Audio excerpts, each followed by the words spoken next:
우리 인사하고 하나님의 말씀을 나눌까요? 즐거운 명절 되시기를 바랍니다. 인사하겠습니다. 예, 예, 가족들과 자녀들 그리고 이웃들과 함께하는 즐거운 또 기쁜 추석 명절 되시기를 예수님의 이름으로 축원합니다. 우리가 지난주에 기쁨을 선택하라는 그런 말씀, 빌립보서 4장 4절에 있는 말씀을 나누었습니다. 이어서 오늘 그러면 하나님이 주시는 기쁨 선택해야 되는 거 알겠는데, 기쁨으로 인생을 살아가야 되는 것 알겠는데 어떻게 해야 기쁨을 선택할 수 있을까? 어떻게 해야 기뻐할 수 있을까? 여러분, 우리 실제적인 그런 말씀을 오늘 좀 생각을 해보려고 합니다.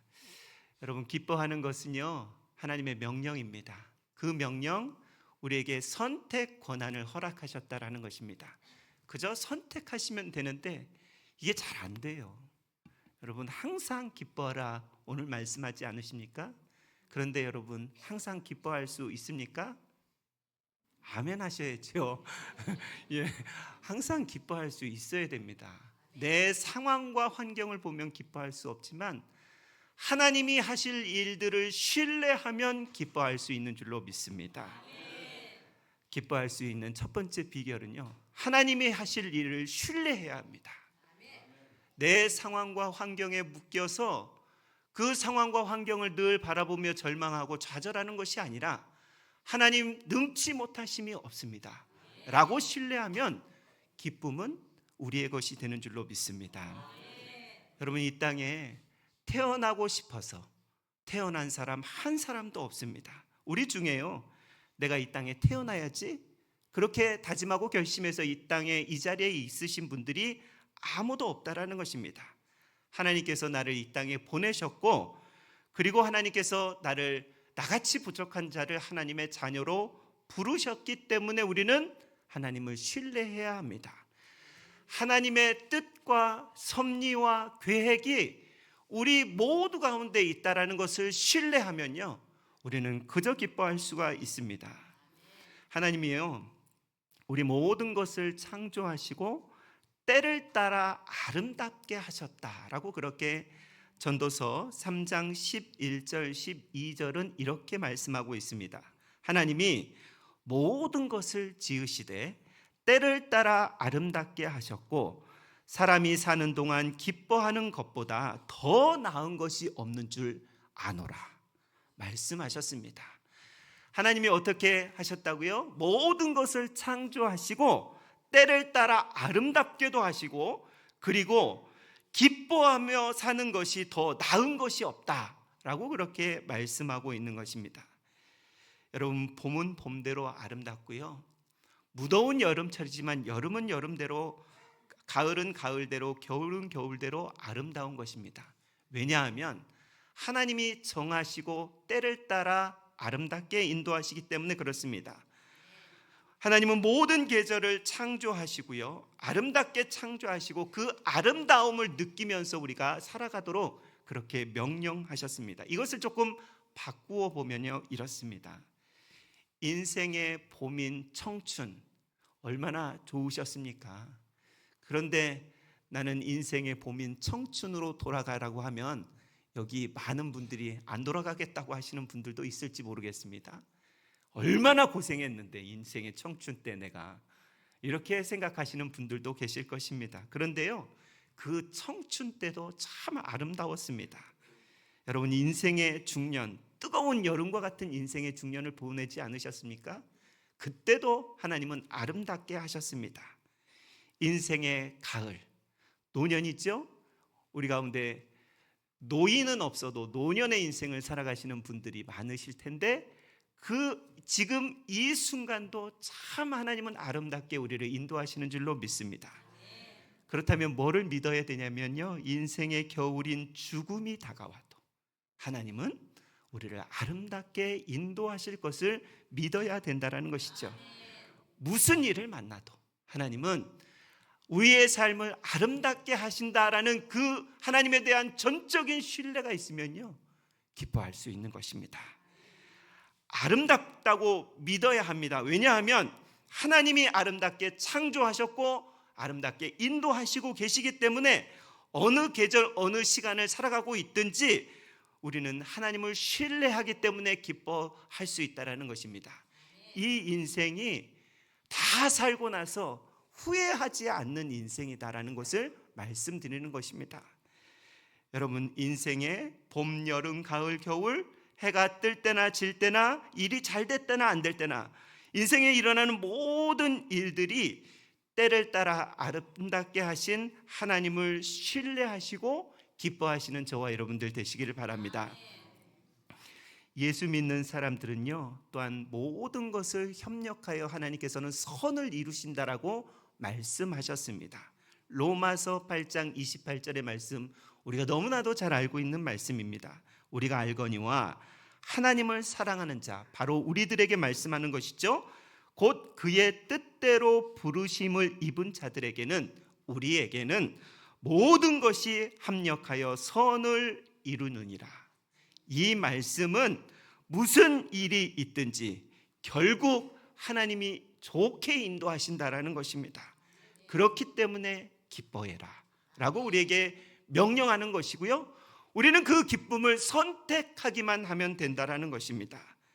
지금 당장 힘든 일이 있어도 하나님께서 합력하여 선을 이루실 것을 믿고 있다면, 신뢰하고 있다면 우리의 삶은 기쁜 인생이 될 줄로 믿습니다.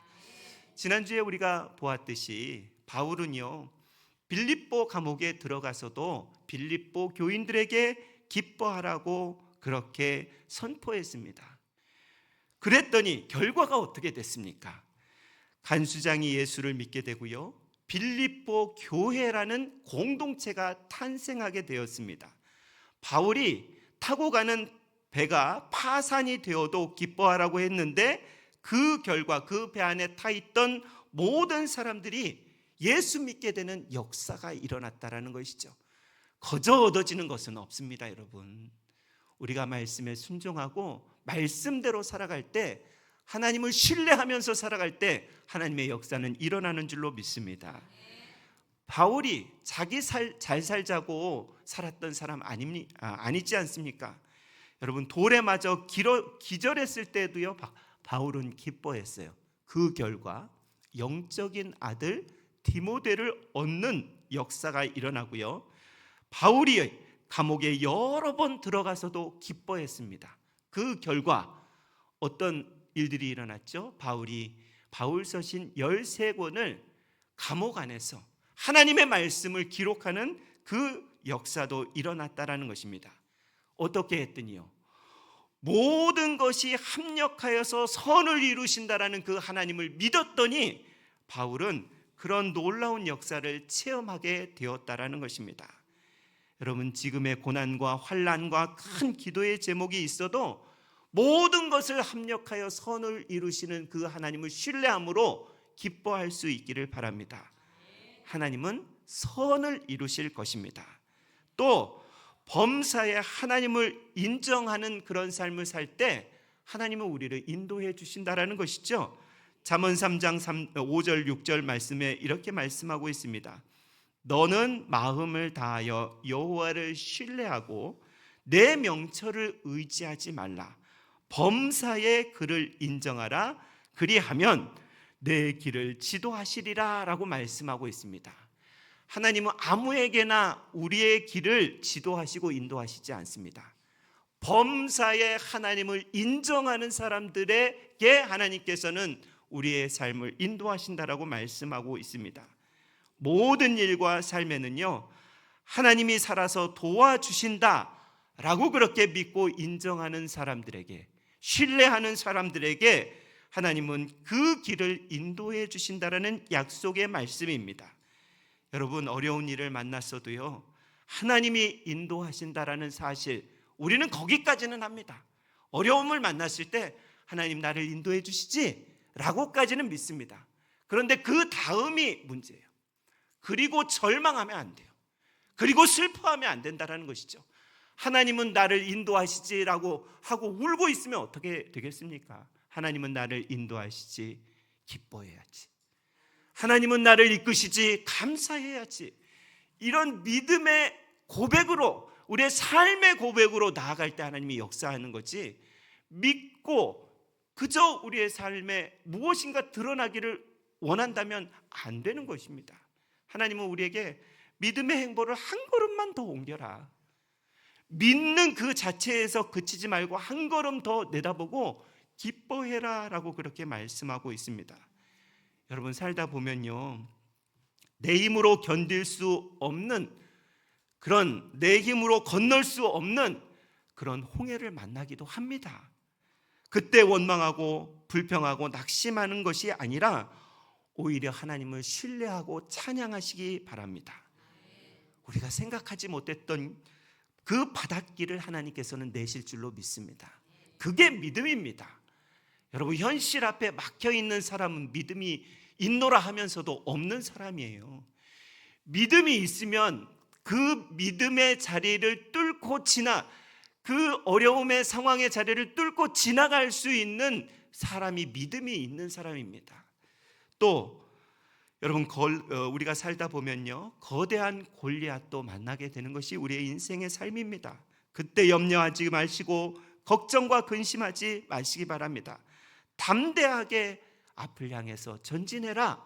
하나님 그렇게 말씀하시지 않습니까? 저만 그렇게 이야기하나요? 저에게만?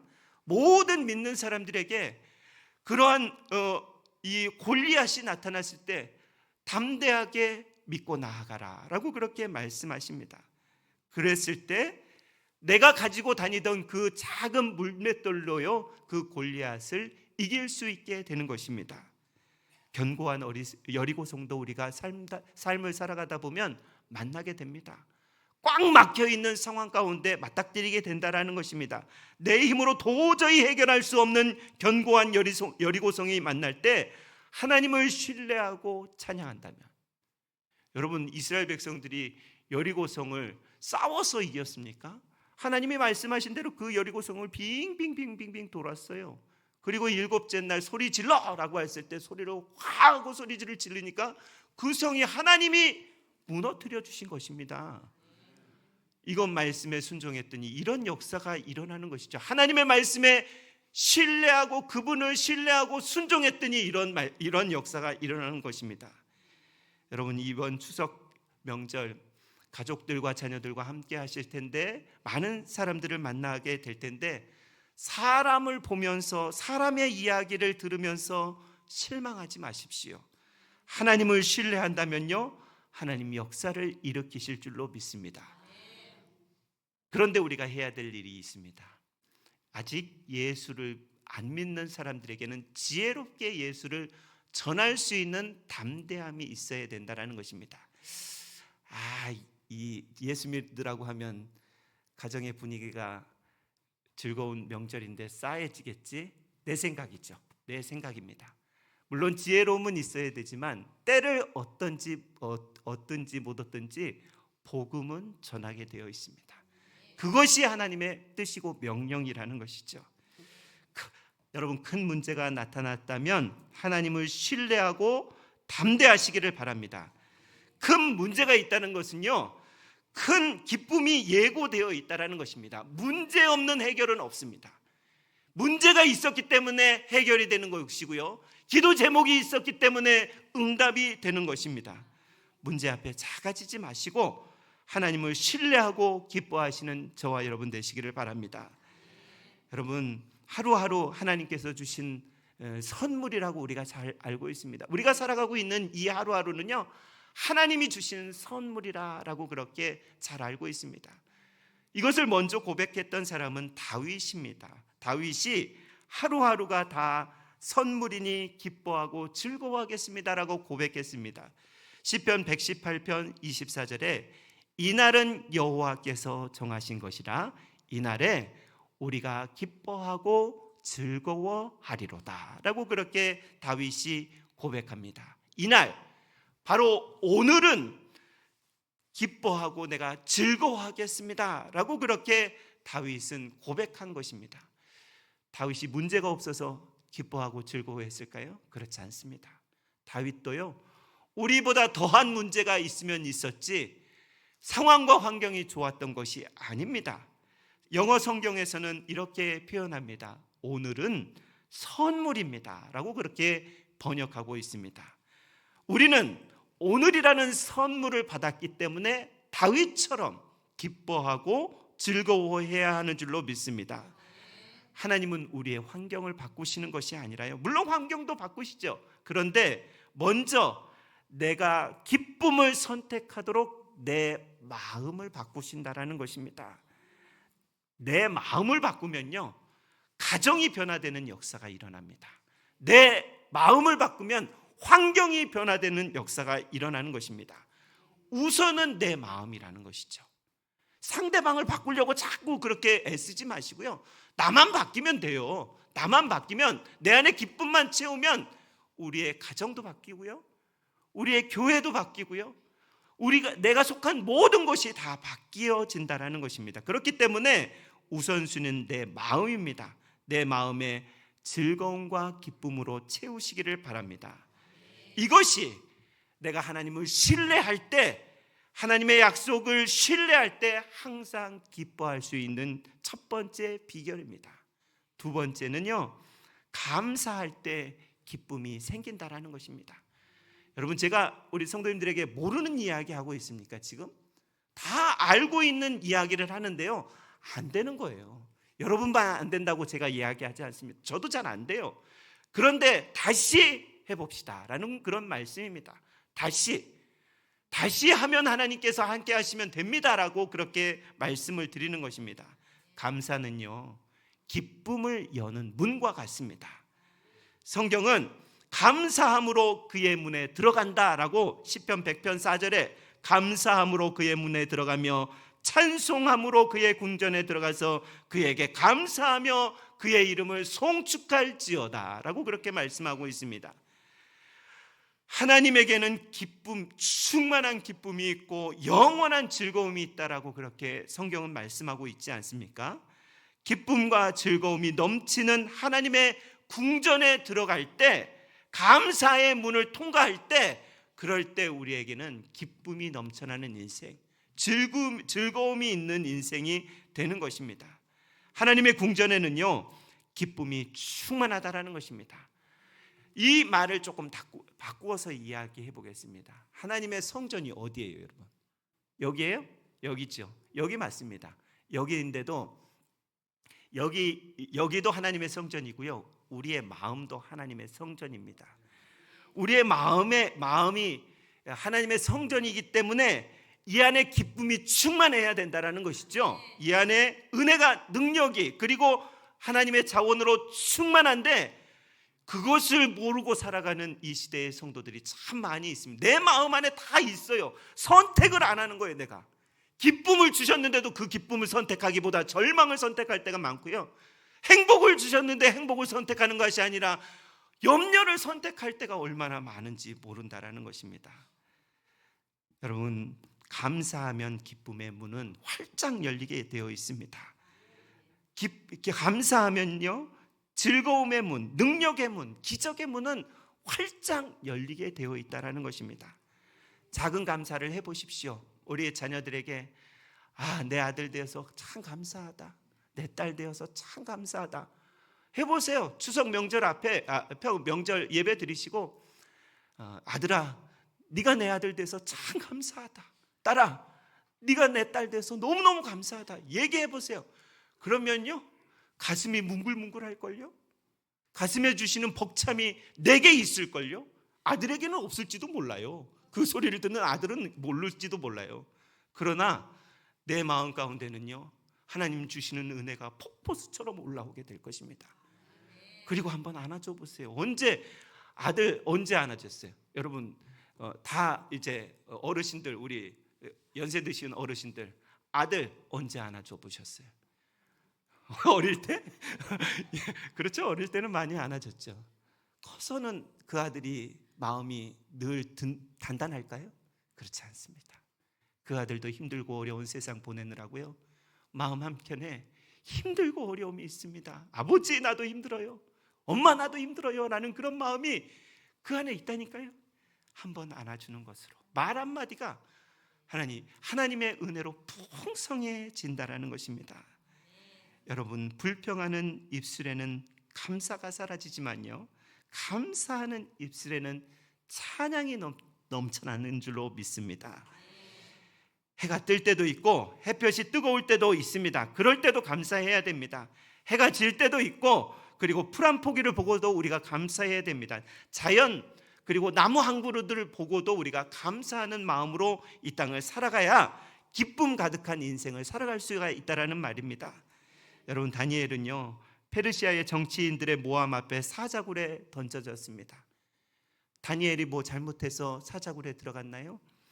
하나님을 잘 섬겼다는 이유로, 하나님 앞에 하루에 3번씩 예루살렘을 향해서 문을 활짝 열어놓고 기도했다는 그 이유 하나만으로 사자굴 속에 집어 던져졌다라는 것이죠. 다니엘이 뭐라고 이야기했을까요? 정상이라면, 정상적인 우리 같은 사람이라면 어떻게 얘기했을까요? 하나님, 이게 뭡니까 도대체? 내가 잘 먹고 잘 살자고 이렇게 이런 어려움 가운데 있어야 됩니까? 하나님, 억울합니다. 정말 억울합니다. 이거는 모함입니다. 라고 이야기했습니까? 다니엘서 6장 10절에 다니엘이 이 조서에 왕의 도장이 찍힌 것을 알고도 하루에 3번씩 무릎을 꿇고 기도하며 그의 하나님께 감사하였더라. 여러분, 다니엘 지금 목숨이 왔다 갔다 하는 상황인데도 불구하고요, 하나님께 감사하였더라 라고 그렇게 말씀하고 있습니다. 감사는 기쁨을 넘치게 하고요, 감사는 하나님의 기적을 체험하게 하는 줄로 믿습니다. 지금 여러분 가운데 어려움이 있습니까? 불평하지 마십시오. 감사하십시오. 미리 감사하고요, 앞서서 감사하고 하나님께 그렇게 감사하는 인생 가운데 정말 기쁨의 인생이 펼쳐지게 된다는 것입니다. 행복과 기쁨은 좋은 환경에서 오는 것이 아닙니다. 마음의 감사를 선택할 때, 그럴 때 기쁨의 인생이 시작되는 것입니다. 작은 것에 감사하십시오. 여러분, 큰 것에 감사하려고 생각하지 말고 작은 것에 감사하면 기쁨이 생기고요, 소소한 일상에 감사하십시오. 행복이 찾아오게 됩니다. 이것이 우리의 인생이 후회하지 않는 인생 되는 것입니다. 여러분, 오늘 감사하시기 바랍니다. 오늘이라는 그 날들이 모여서 우리의 인생 되는 것 아닙니까? 오늘 감사하면 우리의 인생 전체가 감사하는 인생 됩니다. 사단의 무기는요, 우리의 큰 비전에 사단이 우리를 공격하는 것이 아닙니다. 우리의 건강 공격할 때도 있죠. 우리의 재력 공격할 때도 있습니다. 우리의 가정과 자녀들도 공격의 대상입니다. 그런데 사단의 주 공격의 대상은 어디냐면 우리의 마음입니다. 그래서 우리가 무릇 지킬 만한 것 중에 너의 마음을 지키라고 성경은 이야기하고 있는 것입니다. 우리의 마음에 감사의 마음으로 이렇게 지키게 되면요, 기쁨이 찾아오고 기쁨을 사단은 빼앗아갈 수가 없다라는 것입니다. 여러분, 기쁨을 빼앗기지 않으려면 늘 감사해야 되는 것이죠. 추수감사절만 감사하는 게 아닙니다. 항상 기뻐하라. 범사에 감사하라. 쉬지 말고 기도하라. 이것이 하나님의 뜻이다라고 오늘 말씀하고 있지 않습니까? 여러분, 우리 이 나라 이민족에 태어난 것을 감사해야 됩니다. 우리 가론교회 성도 된 것을 감사해야 되고요, 우리 가정 주신 것 감사하고 나의 배우자, 내 사랑하는 자녀들 주신 것에 감사할 수 있기를 바랍니다. 옆에 분하고 인사해 보세요. 감사합니다. 감사합니다. 인사해 보세요. 당신이 있어서 감사합니다. 인사해 보세요. 여러분이 있어서 저는 참 행복하고 감사합니다. 여러분, 기억하십시오. 감사하는 곳에 하나님이 역사하시고 불평하는 곳에 사단이 역사한다라는 것을 꼭 기억하셔야 됩니다. 불평하면 우리의 인생 꼬이게 되어 있습니다. 감사하면 우리의 인생은요, 기쁨의 삶으로, 축복의 인생으로 펼쳐지게 됩니다. 왜 내 인생이 이러냐고 그렇게 얘기하지 마세요. 그것은 자기가 선택한 것이에요. 불평하니까 인생이 꼬이는 거지요. 사단은 불평하는 입술에 더 불평하게, 더더 불평하게 그렇게 공격한다라는 것입니다. 감사가 넘치면 하나님의 은혜도 넘치게 되는 줄로 믿습니다. 마지막 어떻게 하면 기뻐할 수 있을까? 세 번째는 소망하기 때문에, 소망을 바라보기 때문에 기뻐할 수 있는 것입니다. 소망, 희망을 가지면 기뻐할 수 있다라는 것입니다. 여러분, 이런 테스트를 한 사람이 있습니다. 쥐를 가지고 테스트를 했는데요. 이 예화를 한번 몇 번씩 들어보신 분들도 있을 것입니다. 깜깜하게 해놓고요, 장독 안에 물을 가득 채우고 쥐 한 마리를 거기다 넣어 놓으니까요, 이 쥐가 3분 만에 죽었다고 합니다. 그런데 똑같은 상황을 해놓고 장독대에 물을 가득 채워놓고 조그마한 구멍, 바늘구멍 같은 조그마한 구멍을 하나 뚫어 놓으니까 장독대 안에 빛이 들어가게 되고, 그러니까 쥐가 거기서 얼마나 살게 되었느냐.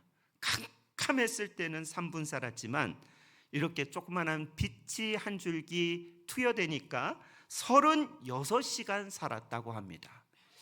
무엇을 의미하냐면요, 빛 한 줄기가 들어오느냐 들어오지 않느냐에 따라서 700배의 차이가 난다라는 것입니다.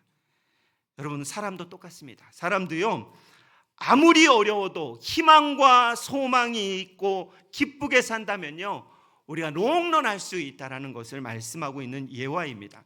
희망을 버리는 순간, 소망을 버리는 순간 죽게 되는 것이죠. 여러분, 물을 마시지 않으면 3일 산다고 이야기합니다. 공기를 마시지 않으면 8분을 살 수 있다고 합니다. 그런데 희망이 없이는 단 1분도 살 수 없다고 합니다. 그래서 절망은 죽음에 이르는 병이다 라고 그렇게 말하기까지 합니다. 여러분, 이것이 무엇을 의미하냐면요, 우리는 언제나 희망과 소망을 가지고 이 땅을 살아가야 기뻐할 수 있다라는 것입니다. 하나님 살아계시기 때문에 우리가 소망하며 살아가야 된다라는 것이죠. 단지 이 땅을 살아가는 사람들 중에는 소망을 포기한 사람들이 너무 많다라는 것입니다. 특별히 이 나라 대한민국 가운데에는요, OECD 가운데 자살률 1등, 이런 거는 1등 안 해도 될 텐데 자살률 1등을 합니다. 그 사람들이 왜 괜히 죽겠습니까? 소망이 없어서 죽는 것이, 희망이 안 보여서 죽는 것이. 여러분, 우리는 하나님을 믿는 하나님의 백성으로 소망이 있을 때 기쁨의 인생 살아갈 수 있는 줄로 믿습니다. 말씀을 정리하겠습니다. 우리가 후회하지 않는 인생, 저나 우리 성도님들이 다 살아가기를 원하실 것입니다. 기쁨을 선택해야 우리가 후회하지 않는 인생 살아가게 됩니다. 기쁨은요, 환경에서 주어지는 것이 아닙니다. 상황에서 주어지는 것이 아니라요, 하나님의 명령이기 때문에 그 명령 내가 선택하면 기뻐하면서 인생을 살아갈 수 있게 됩니다. 이렇게 힘들고 어려운데, 돈도 없고 몸도 아픈데 어떻게 기뻐할 수 있겠습니까? 하나님을 신뢰하시기 바랍니다. 감사하시기 바랍니다. 소망의 하나님을 붙들고 살아가시기를 바랍니다. 그래야 해서 우리가 하나님 앞에서 기뻐하는 자, 하나님 때문에 기뻐하는 자, 늘 기쁨을 선택하여서 우리의 인생, 후회하지 않는 인생이 저와 여러분의 인생 되시길 주의 이름으로 축원합니다. 기도하겠습니다. 살아계신 하나님 아버지, 감사합니다. 하나님, 2달여 동안 우리가 후회하지 않는 인생 살아가야 된다라고 하나님이 우리에게 그렇게 말씀하여 주시니 감사합니다. 하나님 아버지, 이것이 내 힘으로 되는 것이 아니라 하나님께서 주시는 힘으로 가능한 것을 믿습니다. 하나님을 날마다 선택하고 하나님 주시는 기쁨을 날마다 선택하여서 이 땅에서 하나님 아버지의 영광과 찬송이 되어지는 하나님의 백성들로 우리를 인도하여 주시기를 원하오며 살아계신 예수님의 이름으로 기도드리옵나이다. 아멘.